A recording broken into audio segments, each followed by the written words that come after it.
তার সঙ্গে জুটেছে শঙ্করাচার্যের অভিশাপ যে আমার সঙ্গে যদি তুমি শত্রুতা করো তার প্রতিফল পাবে। আমরা জানি হিন্দু ধর্মের সমস্ত জায়গায় অভিশাপটাকে বড় মেনে চলা হয়, যে নিট ফলাফলের ঘোটালা, 1000 কোটি টাকার কেচ্ছা, সেটা একদম সামনে চলে আসলো।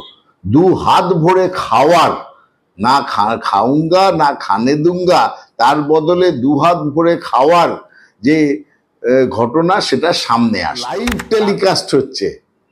আর তিনি করছেন কি, নিজের সমস্ত মন্ত্রীবর্গ, সমস্ত পুরসভার প্রধানরা, পুরসভার চেয়ারম্যানরা, কর্পোরেশনের এবং আমলাবর্গ যারা এক্সিকিউটিভ, তাদের নিয়ে ক্যামেরার সামনে ব্যর্থহীনভাবে তিনি বললেন কোথায় কোথায় কমতি আছে, কোথায় কোথায় সাধারণ মানুষের জন্য কাজ বাকি আছে, এবং সর্বাগ্যে সাধারণ মানুষের ইন্টারেস্ট দেখতে হবে, সেটা বলতে পারলেন।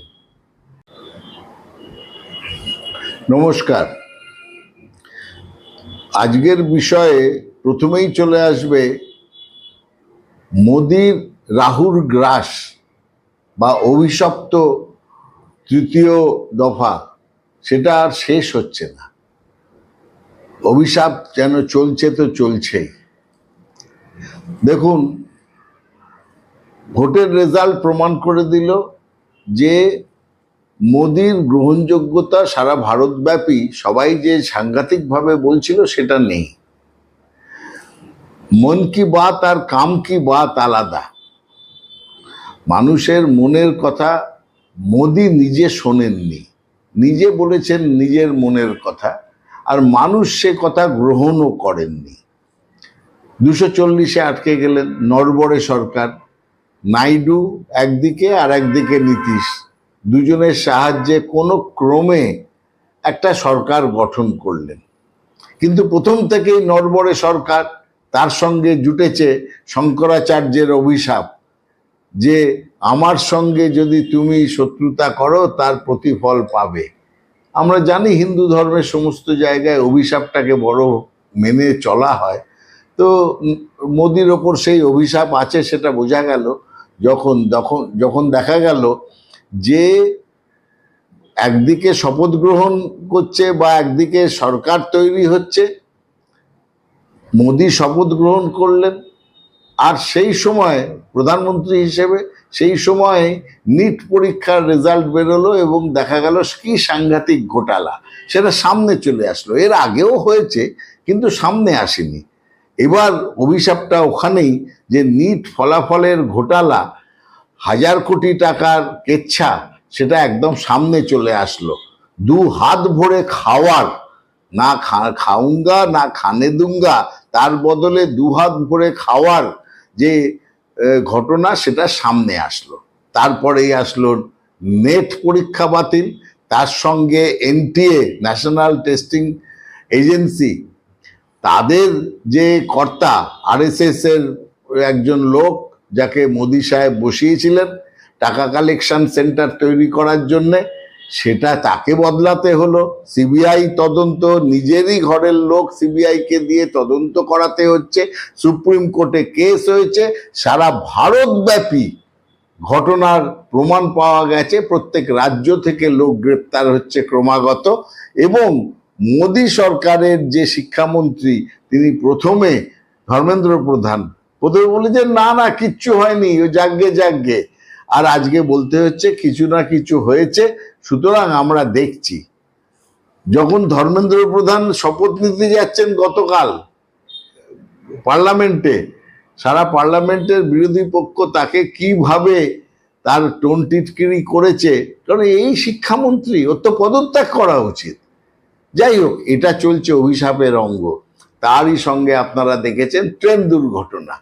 মোদি শপথ নেওয়ার পরপরই ট্রেন দুর্ঘটনা প্রমাণ করে দিয়েছে যে এই রেলওয়ে দপ্তরটাকে, যেটা মমতা বন্দ্যোপাধ্যায় বলেছেন অনাথ হয়ে গেছে রেল দপ্তর, কারণ তাদের বাজেট হাত থেকে কেড়ে নেওয়া হয়েছে।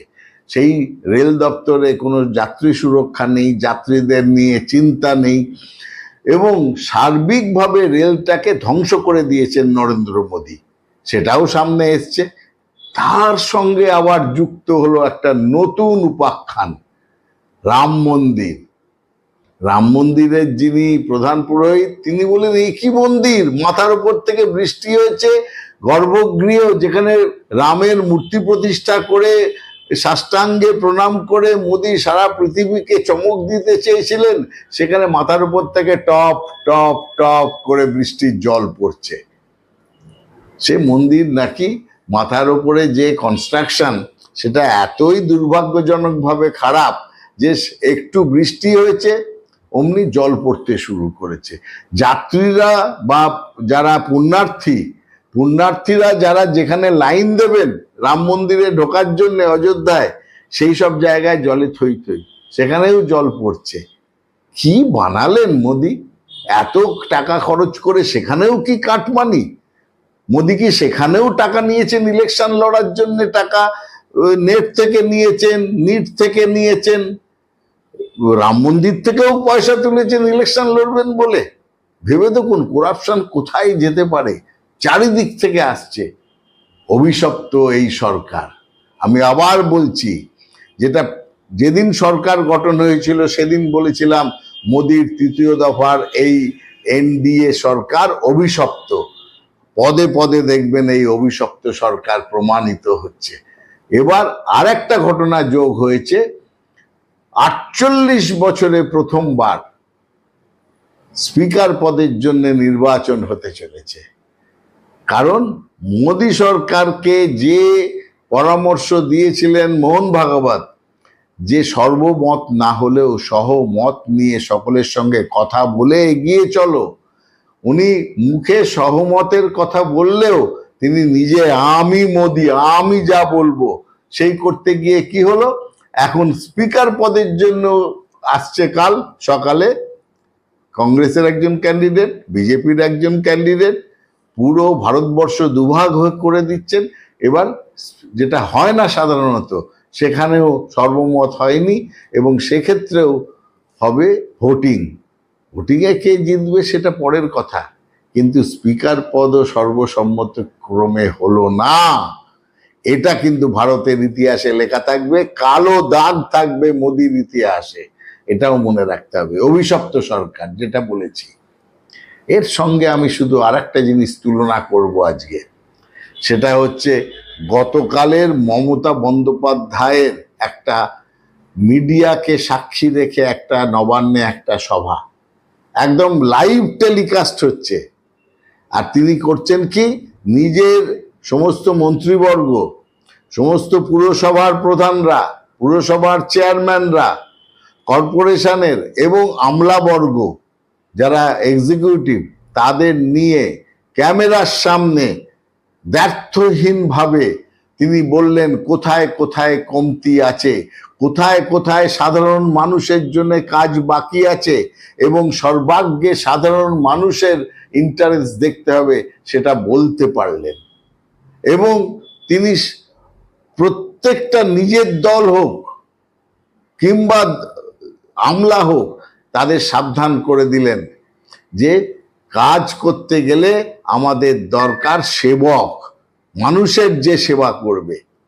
আমি শুধু একটাই কথা বলি, এই প্রসঙ্গ নিয়ে আরেকদিন আমি আরেকটা, এর সামনেই এটা নিয়ে আরেকটা আমি প্রতিবেদন আপনাদের দেব, মমতা বন্দ্যোপাধ্যায়ের মিটিংটা নিয়ে কি কি বলতে চেয়েছেন, কি কি করা উচিত ইত্যাদি।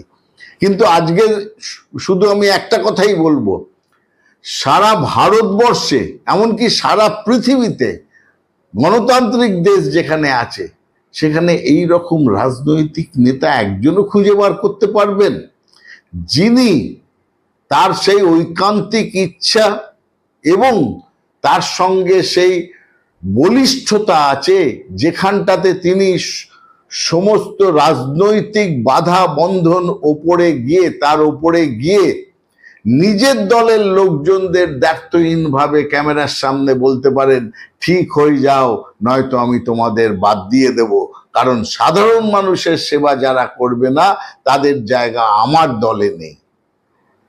এর জন্য যে সাংঘাতিক বলিষ্ঠতা দরকার সেটাই হচ্ছে যেটা মোদি বলতেন 56 ইঞ্চি ছাতি। এটা মমতাদি না বলেও দেখিয়ে দিলেন। আসলে বলিষ্ঠতাটা কার? মোদি পারবেন বলতে?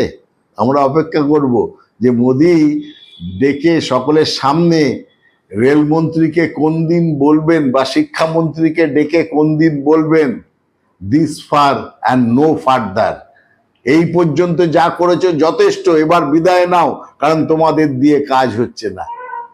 পারবেন বলতে মোদি? পারবেন না। সুতরাং এই বিষয়টাতে ওই যে বললাম, মমতা বন্দ্যোপাধ্যায় আবার মোদিকে 25 গোল দিলেন। ধন্যবাদ, আজকে এই পর্যন্ত, আবার সামনের দিন।